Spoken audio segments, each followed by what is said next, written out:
Good morning. അപ്പൊ രാവിലെ അല്ല, ഞാൻ ഉച്ചക്ക് എഴുന്നേറ്റ് വന്നപ്പോ ഞാനെന്താ കാണുന്നത്, ഇവിടെ തല്ലോട് തല്ല്, അടിയോടടി, എല്ലാരും ഇവിടേക്ക് തന്നെ നോക്കുന്നു. ആരാണ് ഈ റഹ്മത്ത് ഹുസാനും ഫറൂഖും ലുഡോ കളിക്കാൻ ഇരുന്നതാണ്.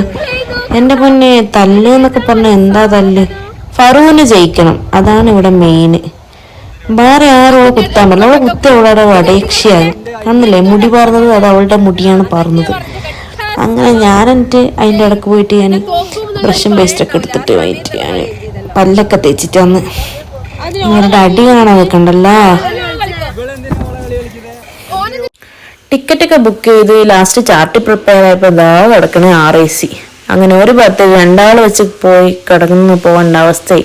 പക്ഷെ ഒരു സീറ്റിൽ തന്നെയാണ് 5 ആളും കിടപ്പ്. 2 എണ്ണം ഏതോ തൊണ്ടാൻ പോയിട്ടാണ് ഉള്ളത്. അതുകൊണ്ട് അവിടെ അതുകൊണ്ട് ദിവസം കിടക്കാൻ പറ്റി. ഞാനും അരിഫും അങ്ങോട്ടും ഇങ്ങോട്ടും നോക്കി ഇരുന്ന് ഫോണും നോക്കി ഇരിക്കലാണ് പണി. അല്ലാണ്ട് എന്ത് ചെയ്യാനാ?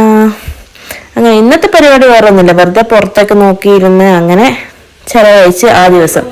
ലാസ്റ്റ് ഇതാ കുറച്ച് ആൾക്കാരെ കിട്ടി പാട്ട് പാടാൻ. അങ്ങനെ അവരുടെ കൂടെ പാട്ട് പാടുകയാണ്, ഞങ്ങൾ പാട്ട് പാടുകയാണ്.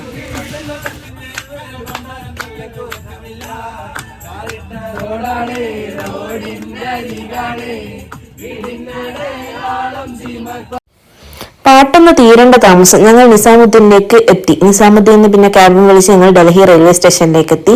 അവിടെ ലോഞ്ചിലിരുന്നിട്ട് ഒരു 6:09 നമുക്ക് ട്രെയിൻ ഉള്ളത്. അതുവരെ നമ്മൾ വെയിറ്റ് ചെയ്ത്. ഉണ്ടായതൊന്നും തണുപ്പല്ല, ഇനി വരാനിരിക്കുന്നതാണ് തണുപ്പ്. ഇവിടുന്ന് റമി വീട്ടിലേക്ക് പോവാന്നൊക്കെ പറയുന്നുണ്ട്, തണുപ്പ് സഹിക്കാൻ പറ്റാണ്ട്.